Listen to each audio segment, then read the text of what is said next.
Welcome guys, आप सभी का स्वागत है। आनुवांशिक विभिन्नताओं और उन पर आधारित इस टॉपिक पर हम ये दूसरा पार्ट है इस वीडियो का। इस वीडियो में हम मेंडल के नियम और उनके सिद्धांत को पढ़ने से पूर्व कुछ छोटे छोटे टॉपिक्स हैं जिनको जानना बेहद ज़रूरी है। इस छोटे छोटे टॉपिक को जाने बिना आप आगे की प्रोसेस नहीं समझ सकते। तो कौन कौन से टर्म हैं, कौन कौन सी चीज़ें हैं जो इस चैप्टर में शामिल हैं, आगे आप पढ़ेंगे उनको। तो छोटी छोटी चीज़ें हैं जिनको आप पहले से जान लीजिए। तो यहाँ पर सबसे पहला जो पॉइंट है वो है बैक क्रॉस। बैक मतलब होता है पूर्व या पहले, और क्रॉस का मतलब होता है संकरण कराना।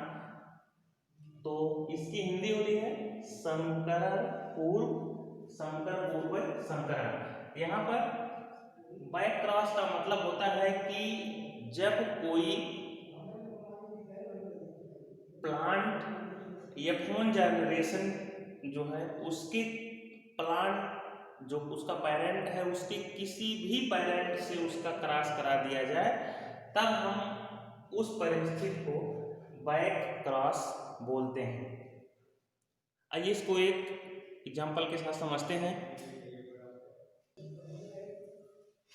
तो यहाँ पर हम कोई प्लांट लेते हैं जिसका जो जीनोमिक स्ट्रक्चर है, उसके जो जीनोम है कुछ इस प्रकार से हैं।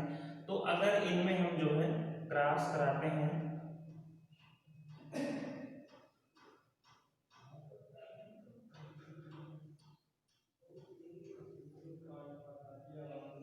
तो एक कैपिटल आर और दूसरा स्मॉल आर, इस तरह से हमको ये यहाँ पर कंडीशन प्राप्त होती है। तो अब यहाँ पर ये जो जनरेशन है इसको हम F1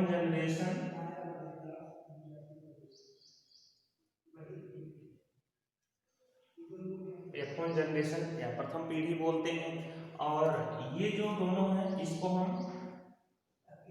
पैरेंटल जनरेशन बोलते हैं। Parental generation.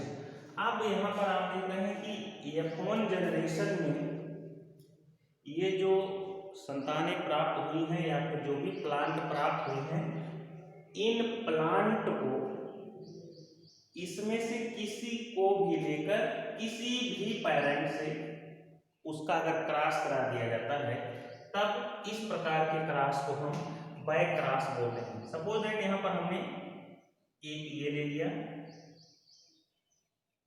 और इसके साथ क्रॉस करा दिया, तो इसमें क्रॉस करा दिया तब भी ये बैक क्रॉस है। और अगर इस तरह से भी क्रॉस करा दिया जाए कि एक ये संतान लेकर या एक ये प्लांट लेकर उसके इस पेरेंट से अगर उसमें क्रॉस करा दिया गया, तब ये कंडीशन भी बैक क्रॉस कंडीशन कहलाती है।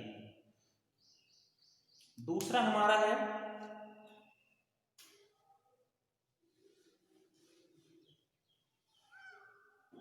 Test cross.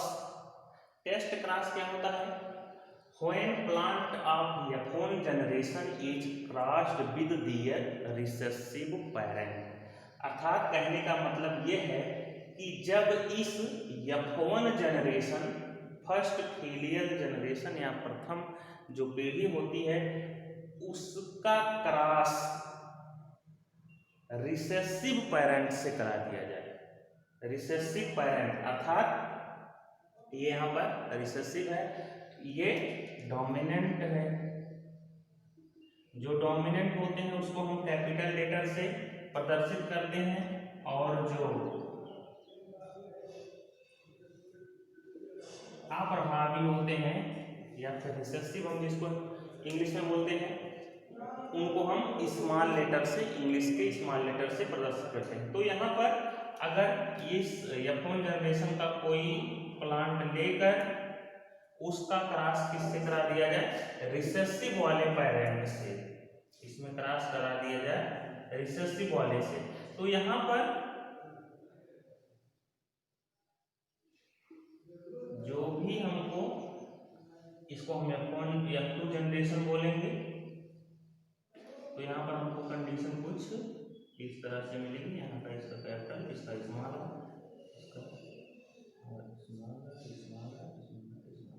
तो ये जो यहाँ पर कंडीशन मिल रही है, इस प्रकार की कंडीशन को हम टेस्ट क्रॉस बोलेंगे। और ये जो पीढ़ी हमको प्राप्त होगी वो F2 जनरेशन कहलाती है। इसके बाद एक और टर्म आता है एलील,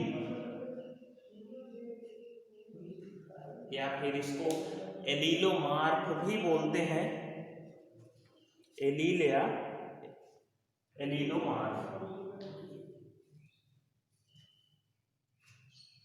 एलील या एलीलोमार्फ क्या होते हैं? ऐसे जीन्स जो डिफरेंट कैरेक्टर्स को निर्धारित करते हैं, उसके चरित्र को निर्धारित करते हैं, ऐसे जीनोम को हम एलील बोलते हैं। इसके अलावा कुछ और भी टॉपिक्स हैं, जैसे जीन। जीन क्या होता है? डीएनए का वह छोटा खंड जो आनुवांशिक लक्षणों को पीढ़ी दर पीढ़ी आगे बढ़ाता रहता है। डीएनए के उस भाग को हम जीन बोलते हैं। एक और टर्म आता है जीनोम। जीनोम ये एक और टर्म आता है आनुवांशिकी के चैप्टर में। जीनोम का अर्थ होता है a complete set of chromosome. Chromosome का एक पूरा जो सेट होता है उसको हम जीनोम बोलते हैं। ये जो है लक्षणों को निर्धारित करता है जीनोम। तो यहाँ पर कुछ ऐसे टॉपिक जो आगे आपको बार बार यूज किए जाएंगे, ये जो छोटे छोटे टॉपिक्स हैं इसको आप ध्यान में रखेंगे। इसके अलावा आज हम थोड़ा सा और डिस्कस करते हैं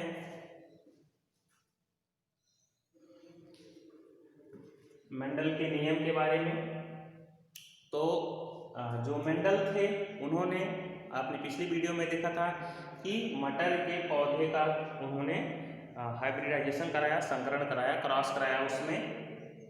उसमें उन्होंने पाया कि कुछ रेड कलर के जो मटर के प्लांट थे, उन्होंने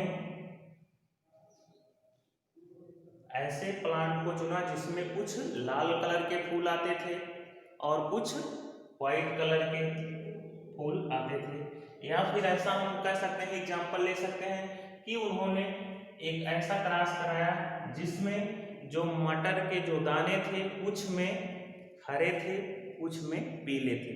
तो यहाँ पर हम एक सिंपल सा एग्जाम्पल लेकर चल रहे हैं मटर के फ्लावर पर आधारित, पुष्प पर आधारित। तो मेंडल ने जो मटर के प्लांट चुने उसमें से एक प्लांट ऐसा रहा जिसके जो फूल थे वो लाल कलर के थे, दूसरे जो फ्लावर थे दूसरे प्लांट के वो सफेद कलर के थे। तो यहाँ पर हम रेड को कैपिटल लेटर से प्रदर्शित करेंगे और जो व्हाइट फ्लावर थे उसको हम स्मॉल लेटर आर से प्रदर्शित करेंगे। तो यहाँ पर जब उन्होंने इस मटर के प्लांट में क्रॉस कराया तब उनको ये कंडीशन मिली।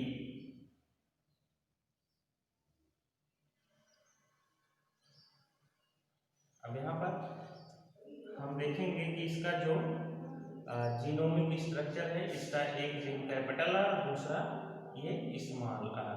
तो यही कंडीशन सब में हो रही है। इसको उन्होंने पैरेंटल जनरेशन कहा, पैतृक पीढ़ी कहा। इसको उन्होंने F1 जनरेशन कहा। तो अब मेंडल को जो F1 जनरेशन में प्लांट मिले वो सभी जो उसमें फूल लगे वो कैसे थे, रेड कलर के। रेड कलर के फूल मिलने के कारण उन्होंने ये पाया कि प्लांट में या किसी भी लक्षण को निर्धारित करने के लिए, किसी भी जीव में या फिर प्लांट में लक्षण निर्धारित करने के लिए दो कारक की जरूरत होती है। दो कारक की, ध्यान देंगे कि मेंडल के समय जीन की खोज नहीं हुई थी, इसलिए उस समय मेंडल ने जीन शब्द का प्रयोग नहीं किया, बल्कि उन्होंने फैक्टर या कारक शब्द का प्रयोग किया। इसलिए आप जब भी मेंडल का नियम डिस्क्राइब करेंगे, जब भी पढ़ेंगे, उसमें आप जीन शब्द का इस्तेमाल नहीं करेंगे, नहीं तो वो गलत माना जाएगा। तो यहाँ पर हम फैक्टर या कारक शब्द का इस्तेमाल करेंगे।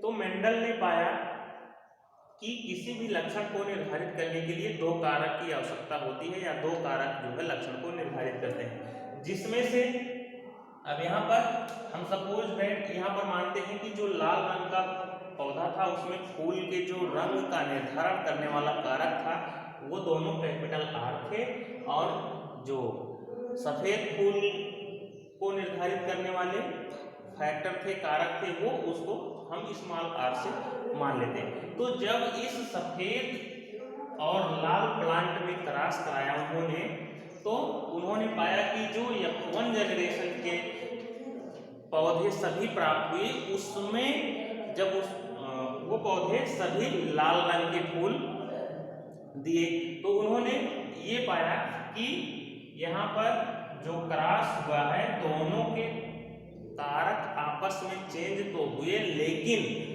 जो सफेद कलर के फूल के कारक थे वो अप्रभावी रहे, अर्थात उनका प्रभाव निष्क्रिय हो गया। यहाँ पर प्रभावी सिर्फ वही रहा, कौन, लाल कलर का पौधा।